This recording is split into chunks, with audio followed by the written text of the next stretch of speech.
and you can't use your arm anymore. Your arm is still attached to your body. It's still utilizing resources from your body, but it's not giving you any service. It's not doing anything. So if there's a piece of you, meaning if there's something that's connected with your identity that you have invested consciousness in, and you go into denial on that, then it's like it goes numb and you can't do anything with it, including take the consciousness back and stop identifying with it. When I say stop identifying with something, I don't mean go into denial about it. See, this is the principle of psychology. Psychology strives to make the unconscious conscious. And although they don't usually talk directly in terms of identification and projection, things like that, they functionally, when they treat through psychoanalysis and psychotherapy, what they do is they try to increase the awareness of the parts of ourselves that we identify with, so that we can take that consciousness back, withdraw that identification. Because you can't withdraw the identification if you're in denial. Oh no, I'm not identified with that. Oh no, I never think that. Oh no, I never feel that. No. So the fact that we have a subconscious means that we have not only identified with these thoughts and feelings and things and people and stuff, but we have also pushed that identification below the surface of our consciousness into denial, through the process of denial. See? But oh no, I don't ever think about that. Huh? It's just like some people, when they hear that Bhagavad-gītā is spoken on the battlefield, they get all upset. Oh, this is violence, this is war. Huh? You never got violent? You never got angry? You never had a fight when you were a kid? Come on, you're lying. You're in denial. You're in denial about your anger, because anger is a thing that everybody feels. Everybody feels anger. It's a part of life. Even Krishna feels anger. And when he does, he turns up as a roaring lion. So, try to understand. Everything that is a part of being human is included in our self. Right? And if we deny that part of ourself, we lose that part of ourself. And we cannot get it back until we bring that part of ourself back into awareness, back into consciousness.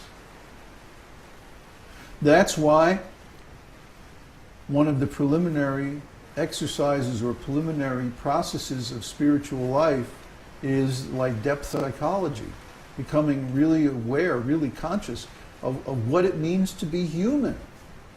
You see? If you're on some mental platform that, oh, I never get angry, and I'm never bad, and I never do anything, that's nonsense. That's a complete false construct. Huh? And it's built on denial, and because it's built on denial, a huge portion of the self becomes unavailable. And that part which is pushed into denial cannot be recovered until we become conscious of it and own it and take responsibility for it. Okay? Then we can say, okay, now I withdraw my identification with that. You have to distinguish between withdrawing identification and going into denial and making believe that's not there. Oh my God, that's a huge misunderstanding.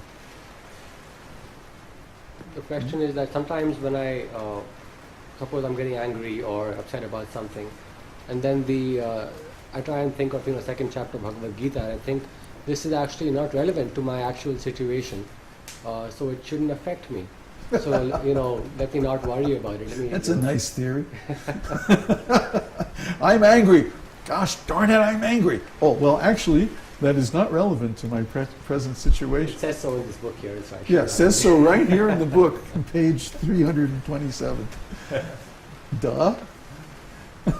That's exactly denial. That's exact. See, and because you're not taking responsibility for your anger, What does that mean to take responsibility? first of all, it means you accept that it's real. See? First of all, you accept that it's real. This anger is real. And right now, in my conception of myself, I think this is part of myself. Right? Then you bring in Sankhya philosophy. Okay, where am I feeling this anger? In my mind. Why am I feeling this anger? Because something happened to X that I'm attached to that I didn't want. Okay? I did not want this to happen to this thing that I'm attached to. Okay? So now I'm angry. So now, is this thing that I'm attached to really part of myself? No. At that moment, you distance yourself from it. At that moment, it becomes possible to take back the identification, take back the projection. The projection means I think that this is part of myself. My glasses. See how cool looking they are? Boy, they were sure expensive. Man, we had to go to the shop 4 times to get them right. Blah, blah, blah, blah. Right? So then if my glasses get broken, I get all upset. Gosh darn it, you broke my glasses. See? So then I have to sit down and I go, look, wait a minute. Are my glasses really part of myself? No. So why am I thinking that they are? This is thinking is in error. I do not think my glasses are part of myself. This is not denial. Huh? I don't want my glasses to get broken. But they did. So why am I lamenting? Why am I angry? See? I can withdraw that identification. Not that I say, oh no, I'm not angry. See with my halo? That's denial. That's a whole different thing.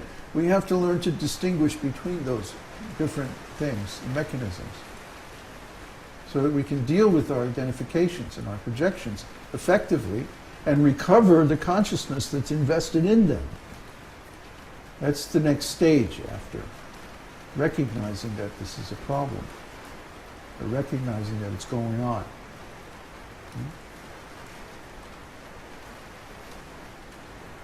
It's a long process. It's not an overnight thing, right? I mean, to reach the stage where you can contemplate consciousness itself means your consciousness has to be pretty clean, you know, comparatively free from projection, identification, and other distortions, false ego, basically. You have to be pretty clear that I'm a spirit soul, I'm different from this body, I'm different from this mind. And then take that mirror of consciousness that's normally pointed out through the senses and turn it around and direct it at itself. And the moment you do that, I mean, oh, it's just wonderful. It's like, oh, yeah. Oh. You know, this is great. So if you see it happen, if you're able to do this, see, just like I wrote today on the forum, that if these moments of lucidity are happening, it means they're happening anywhere, right? Everybody can remember a day when they're walking down the street and it's a spring day and everything's just beautiful and like la-di-da, right? They're happy. Why is that? Because somehow or other, accidentally, you manage to contemplate your consciousness. And just the fact that you're aware, just your fact that you're alive seems wonderful. It's blissful. What is that? Or if you're in love, huh? You're in love and everything's beautiful, everything's groovy. Why? Because you're actually contemplating the nature of your own consciousness. See? But there's some false ego mixed in with that. Nevertheless, Even so, it still gives bliss. So imagine if you could purify the consciousness of the false ego and then contemplate. Oh, it's very nice. Yeah, it's bliss sandwich. And